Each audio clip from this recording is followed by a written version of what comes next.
I often hear people talk about The Witcher 3 nowadays, and a lot of them say it's good, but that it's showing its age and that other games have topped it. And I think that's a fair assessment to a point if we're talking about gameplay, but in my opinion, the writing in The Witcher 3 has rarely, if ever, been matched. And that's because it's one thing to have a great character, or a riveting piece of dialogue, or fantastic world building, but it's a whole other matter to expect those things in simple monster killing quests like the Witcher contracts, which is why I'm going to analyze one of those today, the Merry Widow. In this quest, Geralt is told that something has been digging up graves and abducting children in the village of Lindenvale.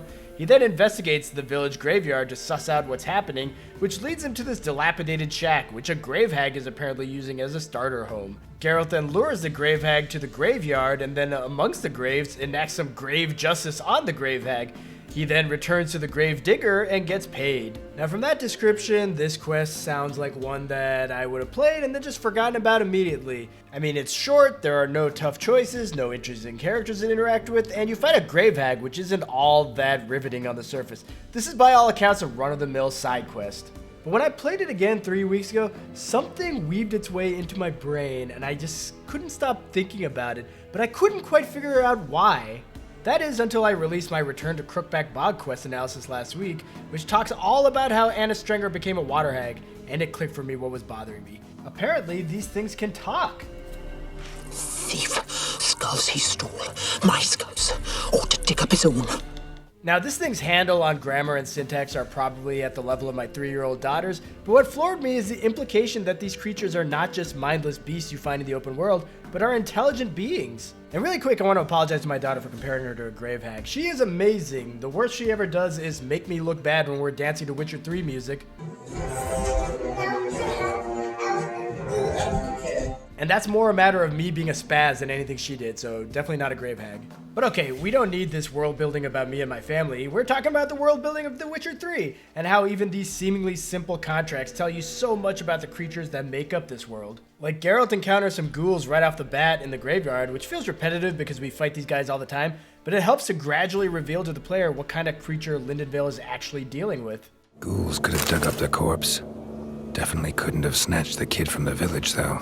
So I'm not gonna lie, even me, this huge Witcher 3 fan, I kinda just sort of gloss over the dialogue that Geralt has in these moments. Which I really shouldn't, because this investigation in the Merry Widow is chock full of little details about the gravehag's intelligence. Creature can use tools. Means it's sapient, or just plain clever. Of course it's sapient. I mean, it's living in domestic bliss in this home here. Now, this isn't the nicest place. It reminds me of Jason Voorhees' shack in Friday the 13th Part 2. But still, these things live like they are people, which makes sense, as Anna Strenger proved, because water hags are former people turned monsters. I'd imagine that's true of grave hags as well. And that's just something I never thought of. That's what I mean when I say these minor quests in The Witcher 3 stick with me long after a similar quest in games like Assassin's Creed drip right out of my brain. Because these minor quests do so much world building, and when you take every Witcher contract and all that you learn in them and put them together, it ties together into such a strong foundation of thematic cohesion, which lets you surmise things about the world and can even alter your perception of things you took for granted. Like, pretty much the only thing I think of when I'm fighting water hags in this game is that I gotta use some necrophage oil because I'm fighting this game's version of the ink-spraying squids from Mario Kart. But knowing that grave hags and water hags are sapient beings fundamentally changes how I look at the game and the combat encounters.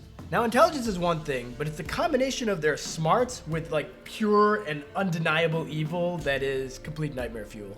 Like, to start with, the gravedigger gives you some information on what this creature has been up to. Every now and then, a vile beast would come round the graveyard, devour what's fresh, then move on. But then a young'un went missing. From the graveyard? Nay, from the village.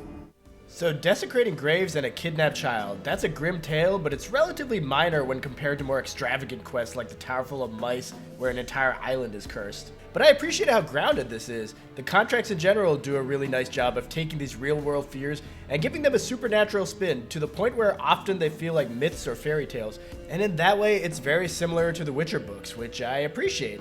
For example, check out this passage from the book Blood of Elves.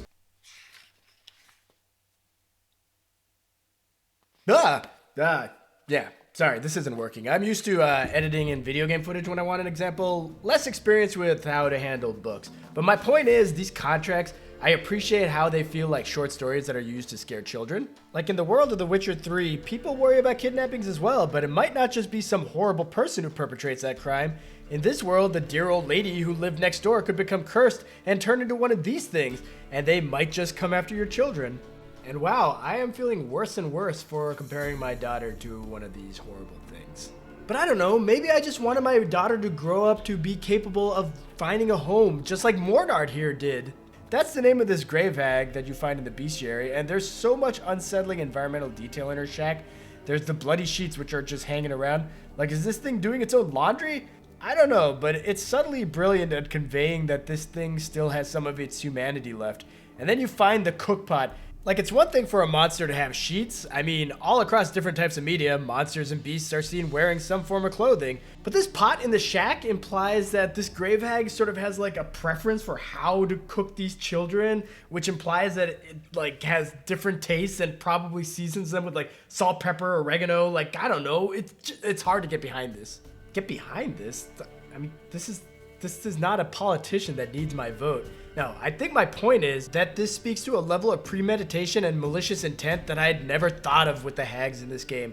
Like when Tamara encounters her mother in Return to Crookback Bog and she's transformed into a water hag, it's tragic because that's her mother, but it's even worse when you realize that Anna is probably trying to eat Tamara at this point.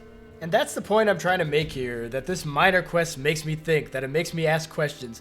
Like, are all hags actually capable of speech? Mornard is, but it's also revealed that she has a nefarious purpose for stealing those human skulls from the graveyard. Human skulls in a magic circle. Monsters clearly using them, drawing strength from the place of power. Gotta be a grave hag. Collected the skulls to draw the power through them. Confidence grew enough it started prowling the village. So Geralt specifically says this grave hag grew in confidence, and the bestiary says that most grave hags don't attack people unless they grow bold. So does this imply that most grave hags and water hags are actually mindless, and that only the intelligent ones are capable of growing bold and seeking power? And that boldness results in them being particularly nasty like the grave hag in this contract? And I don't mean nasty like gross, I mean nasty like evil. Though they are probably super grimy too. Like, how bad do you think it smells in that shack? Hopefully Mornard has got some air freshener in that shack. And speaking of which, this video is sponsored by Febreze. It's actually not sponsored by anything. Grave hags grow bold, they start kidnapping kids instead of just digging up graves.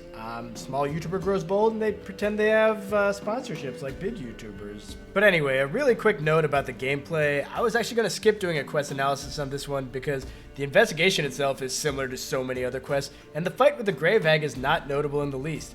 But that sort of solidifies my larger point, that I love The Witcher 3, even though I don't actually find the gameplay to be very good, and that it's because what is actually happening in the game, what I'm learning about the world, and what is being conveyed throughout the story, that's what matters for me, and the Merry Widow knocks it out of the park in that matter. So thanks for watching. If you like this, please like and subscribe. What do I need those subscribers for?